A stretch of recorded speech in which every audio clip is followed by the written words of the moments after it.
Ella es supervisora en la iglesia. Cuando un líder viene a supervisar y guiar el trabajo, ella se opone y no lo acepta. El líder revela problemas en su trabajo. Ella alberga resentimiento e incluso quiere vengarse. Las palabras de Dios son reveladoras. Ella ora y hace introspección. ¿Cómo aprende acerca de sí misma?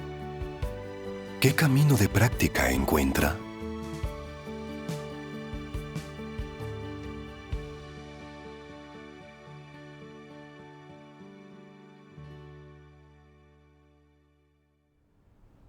Me eligieron líder de la iglesia en 2021. Durante algún tiempo, me resultaba difícil hacer nuestro trabajo de riego. Algunos regadores asistían poco a las reuniones, y cuando lo hacían, apenas compartían. No sabía cómo abordar el problema, así que le conté esta dificultad a la hermana Lucía, una líder. Un día, ella añadió a un predicador, el hermano Mateo, a nuestro grupo de reunión. Sabía que él entendía la verdad mejor que yo y que me había ayudado en mi trabajo antes. Pero yo no estaba muy contenta de que se uniese a nuestro grupo. Y lo primero que me pregunté fue si venía a supervisar mi trabajo. Me preocupaba que si descubría problemas y me exponía podría quedar mal, y los demás me verían como una mala líder. Así que no quería que supervisara mi trabajo. Luego vi que la hermana Lucía incorporó al hermano Mateo a varios grupos importantes en la iglesia, y todos los hermanos le dieron la bienvenida. Esto me enojó aún más. Sentí que quizás venía a sustituirme. Esa tarde Mateo asistió a una reunión para nuevos creyentes. Escucharon con atención su comunión e interactuaron de buena gana con él. Pero, al contrario, parecían indiferentes a mi comunión. No quería compartir más y sentía envidia de Mateo. Sentía que con él allí ya no me necesitaban. Todo el mundo estaba muy contento después de escuchar la comunión de Mateo y dio gracias a Dios sin parar. Algunos incluso dijeron que nunca antes se habían sentido tan esclarecidos en las reuniones y que ganaron mucho de la comunión que compartió Mateo. Yo estaba muy enojada al oír a los hermanos decir esto y sentía que ignoraban mi presencia, como si no hubiera compartido nada con ellos. Me sentí humillada e incluso resentida con los hermanos, porque sentía que se habían olvidado de todo lo que había compartido. Eran solo conjeturas. Los hermanos nunca dijeron eso. Así es. Mateo hizo un resumen mientras terminaba la reunión. Yo me quedé callada y no quería escuchar a todo el mundo elogiarlo. Quería terminar la reunión lo antes posible y alejarme. Fue entonces que Mateo me preguntó mi opinión sobre la reunión. Yo no quería participar, así que fui superficial. Entonces Mateo habló sobre algunos problemas que había descubierto. Dijo que mi comunión era amplia y confusa, que los demás no la habían entendido y nadie compartió, y que esto no era productivo. Me sentí desafiante cuando dijo eso. ¿Por qué tenía que revelar mis problemas? Debió hablarlo conmigo. Si me iba a despedir, que lo hiciera. Desarrollé un sesgo contra Mateo. Más adelante, Mateo sugirió que encontrásemos palabras de Dios sobre los problemas de los nuevos creyentes para reunirse. Podíamos ser flexibles en la comunión y usar ejemplos o pequeñas anécdotas para ayudarles a entender las palabras de Dios. Pensaba que esa manera era demasiado detallada y no estaba de acuerdo, pero al resto les gustaban sus sugerencias. Por la tarde, copresidimos otra reunión y temía que Mateo me expusiera de nuevo. Decidí que apuntaría todos los problemas que fuera encontrando en su comunión y los señalaría al terminar la reunión. Pero por sorpresa a los nuevos creyentes les gustaba ese tipo de reunión. y poner ejemplos les ayudaba a comprender mejor las palabras de Dios. Fue muy productiva. No le encontré ningún fallo. Pero cuando Mateo les hizo preguntas a los asistentes, algunos no contestaron y se creó un momento incómodo. Yo estaba contenta y pensé que le había encontrado un problema. Tomé nota de este defecto para poder llamarle la atención también. Cuando llegó el momento de mi comunión, quise hacer todo lo posible por compartir los puntos claves de lo que había entendido. Hacerlo todo por superar a Mateo y hacer que los demás me admirasen. Pero antes de darme cuenta, compartí sobre un tema diferente. Sentí que también era muy importante y algo que tenían que entender, así que continué. Al terminar la reunión, Mateo expuso mis problemas de nuevo, diciendo que me había desviado del tema, lo que dificultó el entendimiento del tema principal de la reunión ese día. Me recalcó que pensase bien en el tema de nuestra reunión. Una hermana también dijo que mi comunión era muy larga y no podía entender el tema. Al escuchar esto, me sentí abatida y no pude evitar romper a llorar. Pensaba, ¿por qué sigue hablando de mis errores? ¿Qué pensarían los demás de mí? ¿Perdería su respeto? En ese momento estaba muy enojada con Mateo. Sentía que me dificultaba las cosas adrede, que quería que todos vieran mis fallos.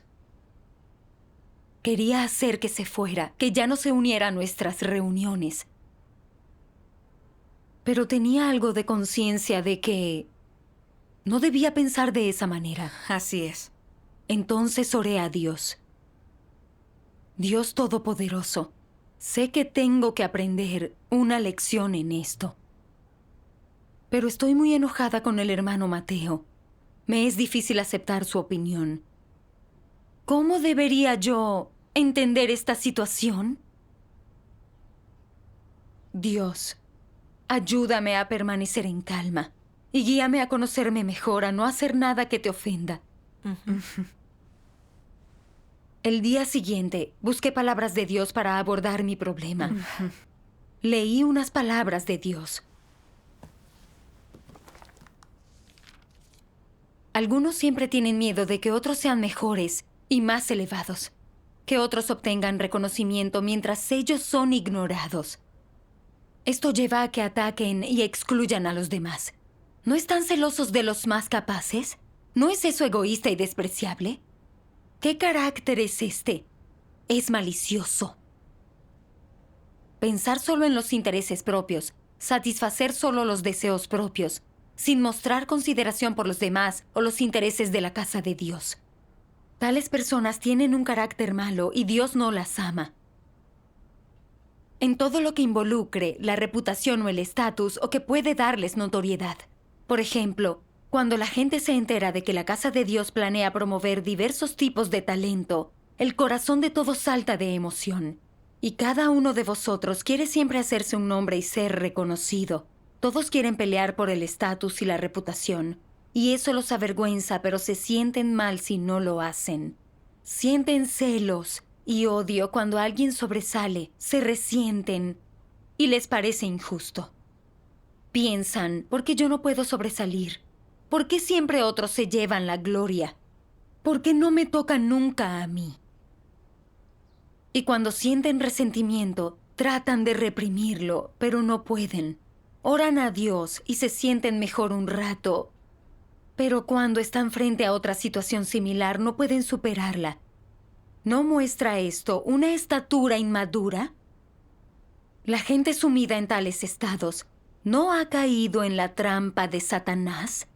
Son los grilletes de la naturaleza corrupta de Satanás que atan a los humanos. Si una persona se ha deshecho de estas actitudes corruptas, ¿no está libre y liberada?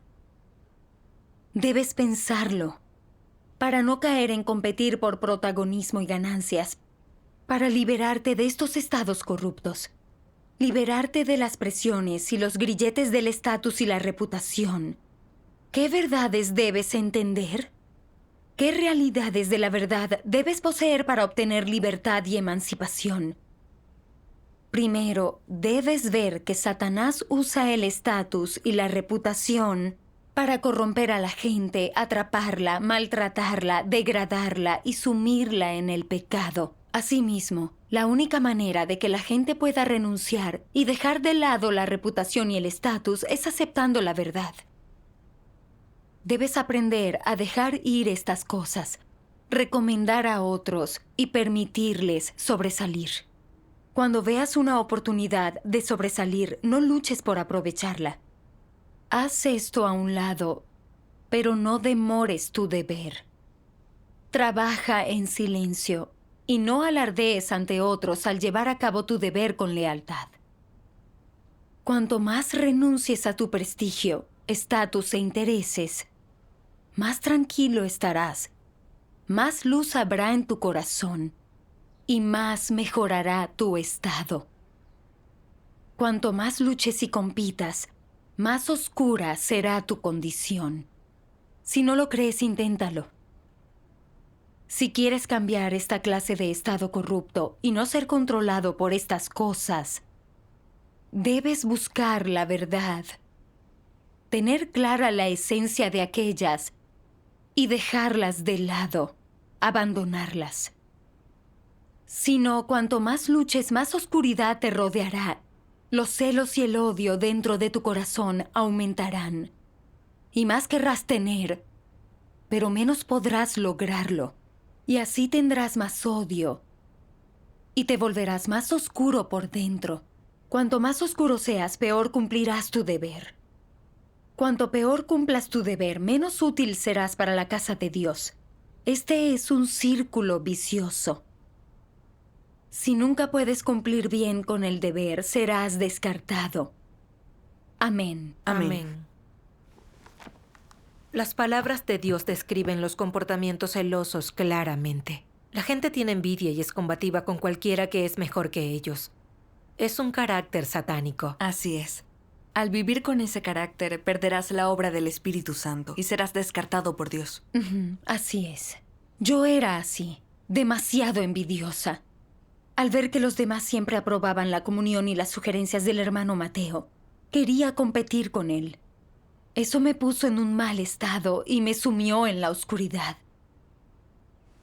Antes de que Mateo viniese, yo siempre presidía las reuniones. Los regadores siempre venían a preguntarme acerca de sus problemas y todos me admiraban.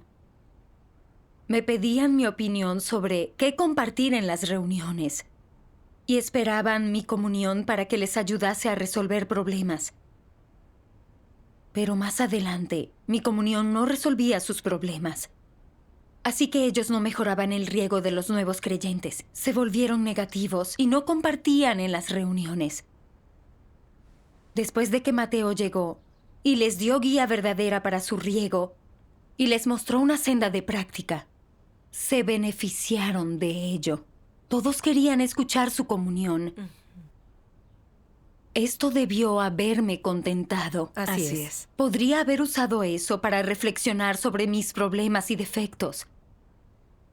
Sin embargo, no hice introspección y seguí luchando por el estatus. Carecía de mucho y no era capaz de hacer trabajo práctico, pero no quería que nadie me apoyase. Quería ser la única líder en la iglesia, para que todos me admirasen y escuchasen a mí sola. Me centraba en mi estatus y no consideraba el trabajo de la iglesia.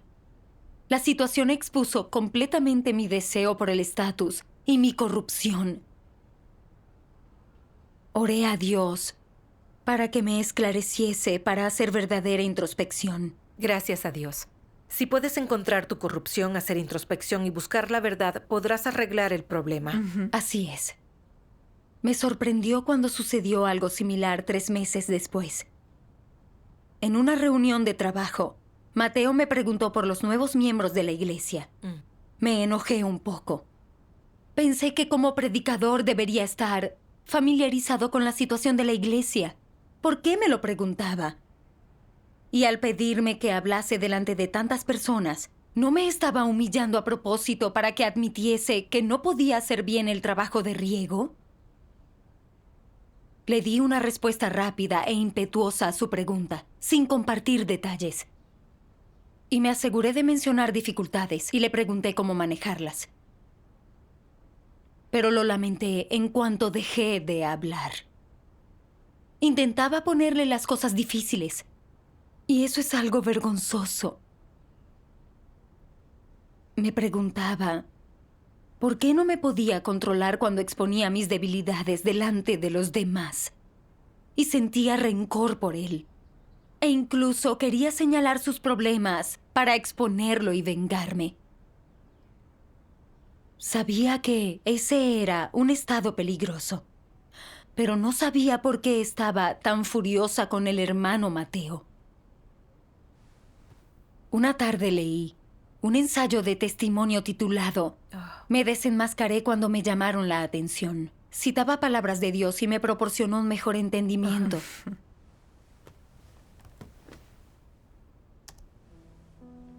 Dios Todopoderoso dice: ¿cuál es el objetivo principal de un anticristo al atacar y excluir a un disidente?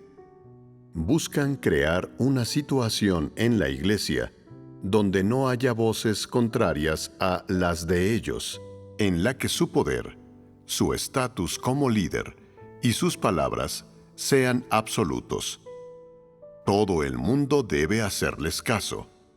E incluso si tienen una discrepancia de opinión, no deben expresarla, sino dejarla enconarse en su corazón.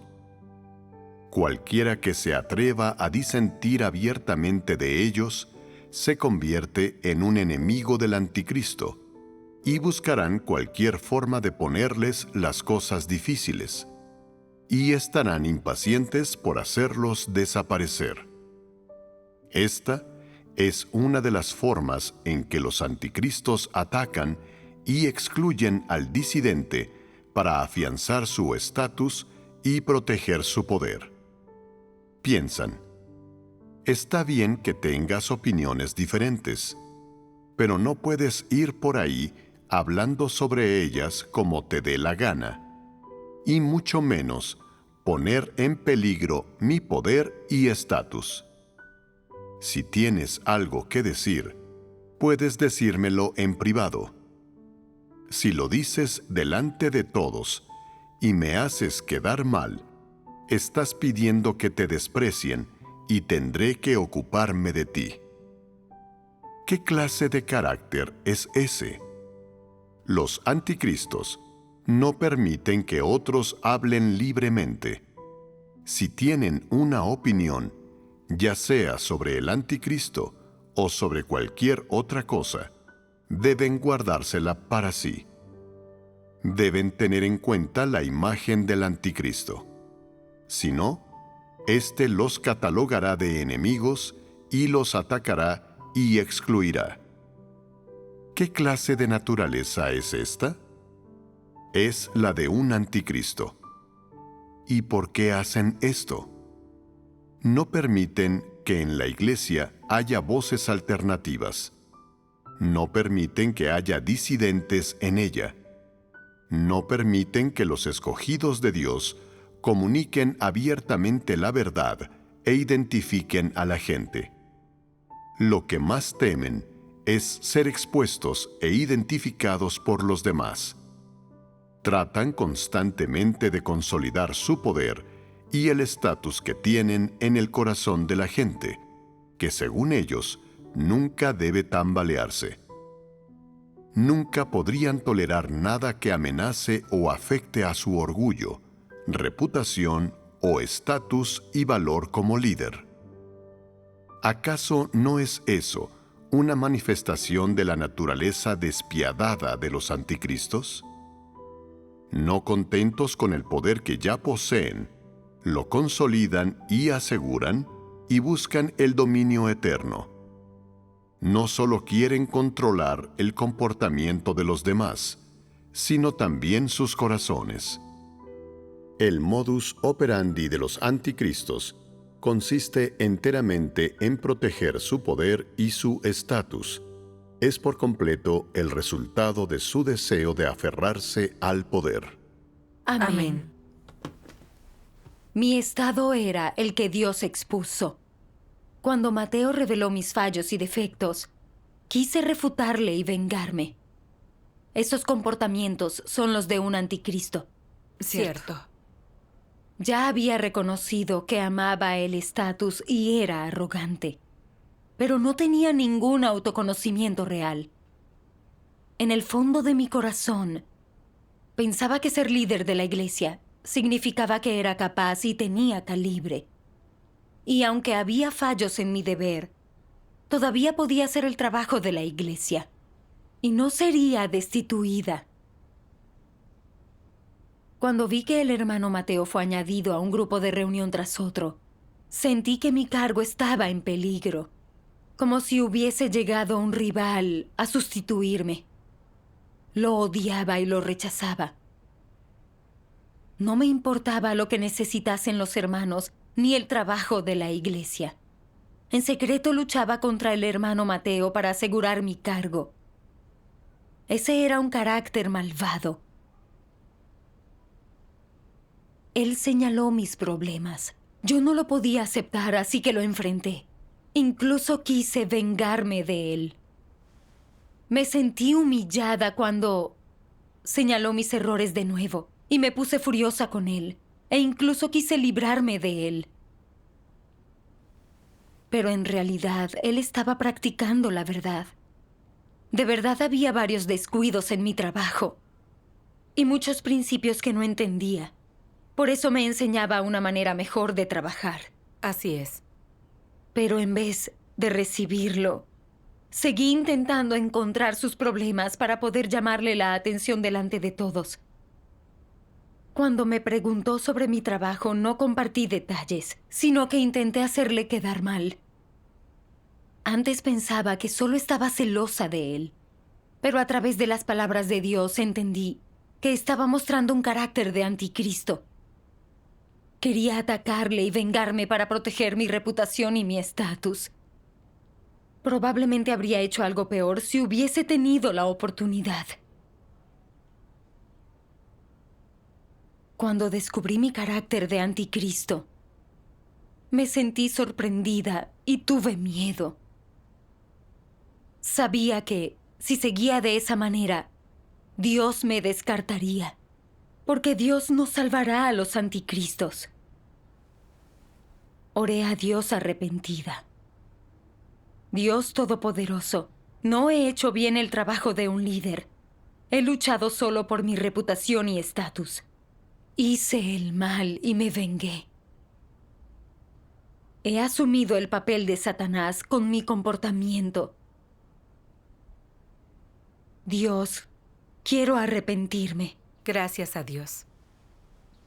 Después leí unas palabras de Dios que me ayudaron a ver mi carácter corrupto más claramente.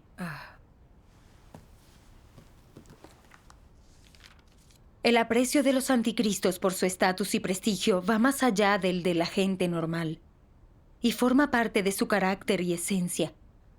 No es un interés temporal ni un efecto transitorio de su entorno, sino que está dentro de su vida, de sus huesos. Por ende, es su esencia. Es decir, en todo lo que hace un anticristo, lo primero en lo que piensa es en su estatus y su prestigio, nada más. Para un anticristo, el estatus y el prestigio son su vida y su objetivo durante toda su existencia. En todo lo que hace, lo primero que piensa es, ¿qué ocurrirá con mi estatus y con mi prestigio? ¿Me dará prestigio hacer esto? ¿Elevará mi estatus en la mentalidad de la gente? Eso es lo primero en lo que piensa, lo cual es prueba fehaciente de que tiene el carácter y la esencia de los anticristos. Si no, no considerarían estos problemas. Se puede decir que para un anticristo el estatus y el prestigio no son un requisito añadido, ni algo superfluo de lo que podría prescindir. Forman parte de la naturaleza de los anticristos. Los llevan en sus huesos, en su sangre. Son innatos en ellos. Los anticristos no son indiferentes a la posesión de estatus y prestigio. Su actitud no es esa. Entonces, ¿cuál es? El estatus y el prestigio están íntimamente relacionados con su vida diaria, con su estado diario, con aquello por lo que se esfuerzan día tras día. Por eso, para los anticristos, el estatus y el prestigio son su vida.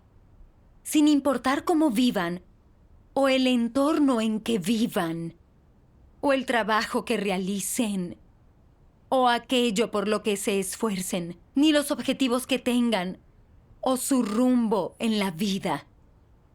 Todo gira en torno a tener una buena reputación y estatus, y este objetivo no cambia.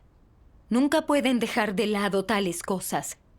Estos son el verdadero rostro y la esencia de los anticristos. Amén. Amén. Estas palabras de Dios revelaron lo que había estado buscando, así como mi naturaleza y esencia. Lo que más me importaba era mi nombre y mi estatus. En mis interacciones con los demás y en todo lo que hacía, siempre pensaba en dejar una buena impresión y en ganar respeto. Así es como me enseñaron de pequeña y siempre buscaba ser la mejor.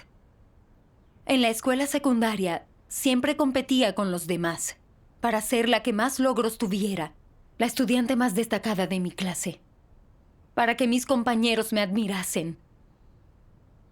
Tras unirme a la iglesia, todavía me centraba en mi reputación y estatus, y siempre quería la admiración de los demás. Pensaba que la iglesia me había asignado un deber porque tenía habilidades especiales y podía hacer las cosas bien y rápidamente. Luego, como líder, me volví aún más arrogante y vanidosa. Siempre quería alardear de mis habilidades mediante la comunión, pero no me centraba en aprender acerca de mis fallos en el deber ni compensarlos.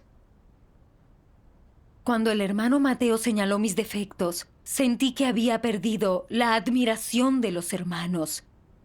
No podía aceptarlo, así que quise atacarle y vengarme. Pero por las palabras de Dios vi que todo lo que había hecho era para proteger mi reputación y estatus, lo que repugnaba a Dios. Le pedí a Dios que me salvase de ese carácter corrupto. Entonces los hermanos me enviaron algunas palabras de Dios.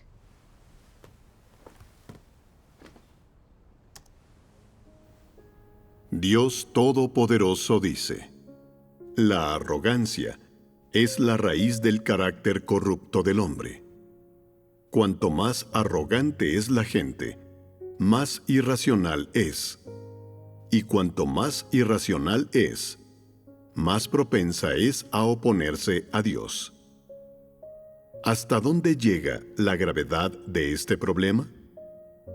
Las personas de carácter arrogante no solo consideran a todas las demás inferiores a ellas, sino que lo peor es que incluso son condescendientes con Dios y no tienen temor de Él en su corazón.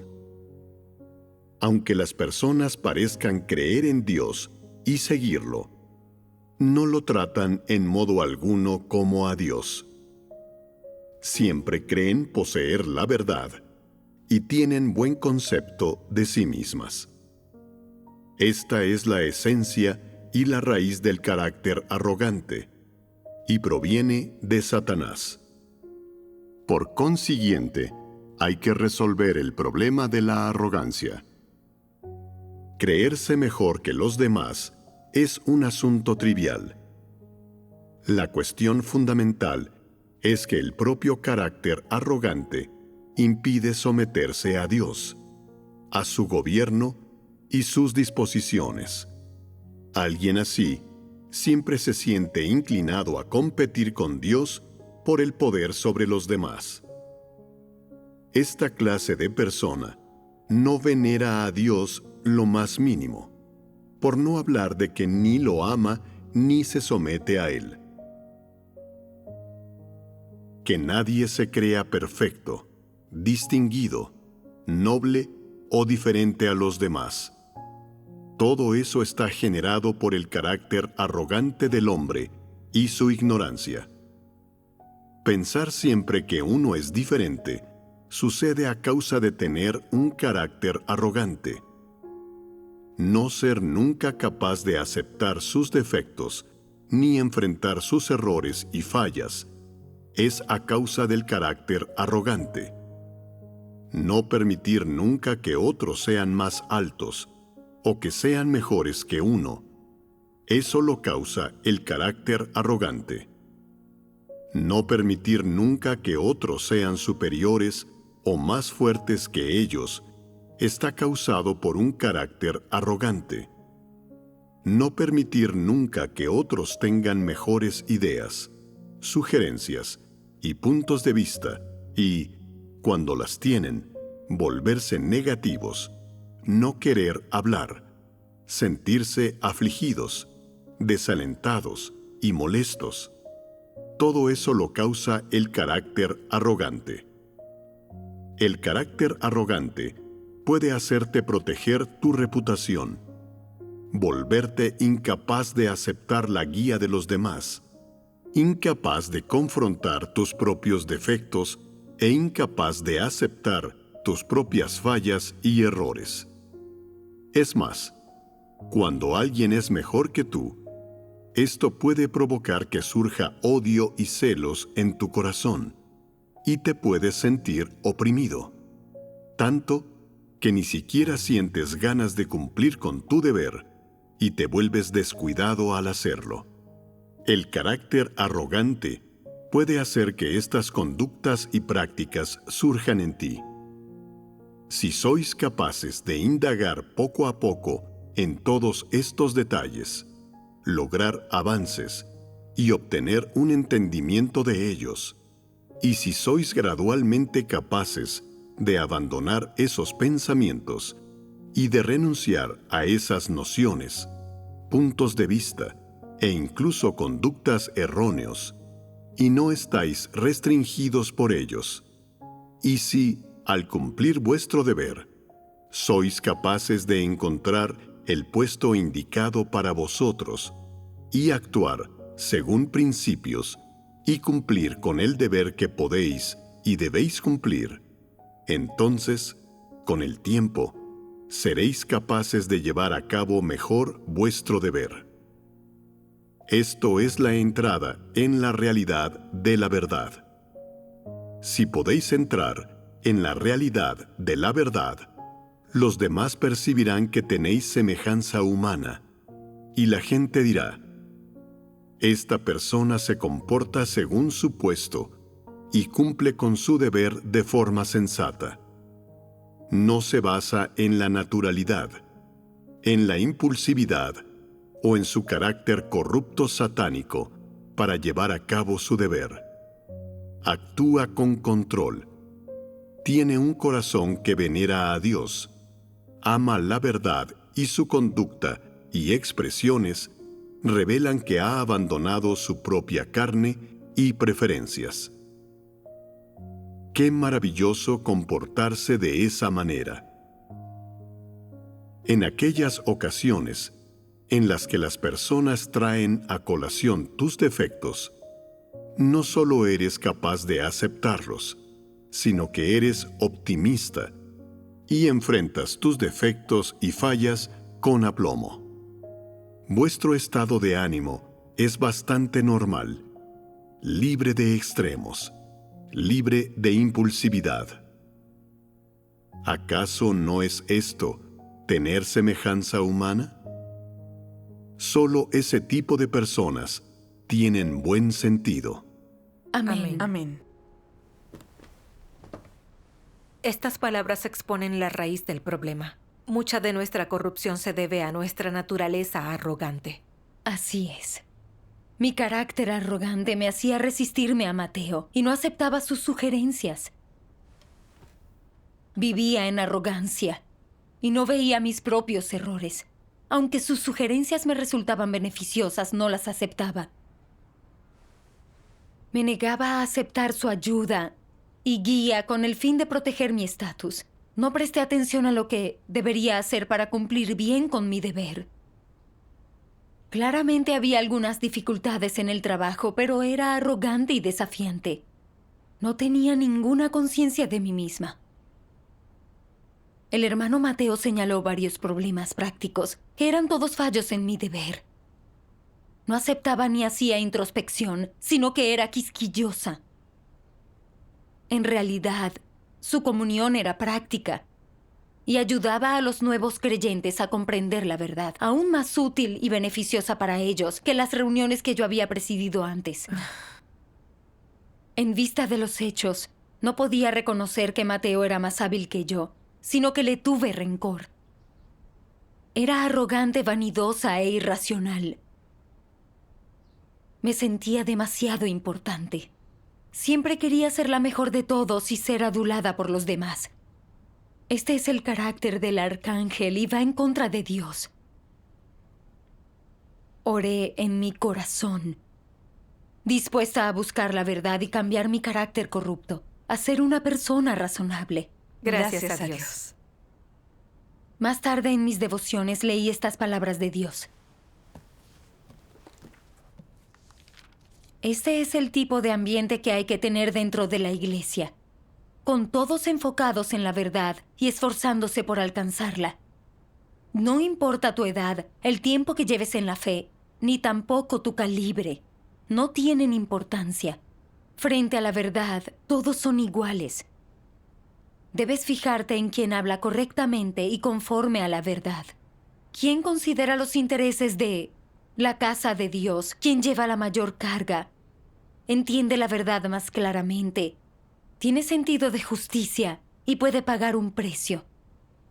Sus hermanos y hermanas deben apoyar y aplaudir a estas personas. Este ambiente de rectitud debe prevalecer dentro de la iglesia. Así tendrás la obra del Espíritu Santo y Dios te otorgará bendiciones y guía. Si el ambiente que prevalece en la iglesia es el de contar historias, montar escándalos y guardarse rencor unos a otros, tenerse celos y discutir unos con otros, entonces el Espíritu Santo ciertamente no obrará en vosotros.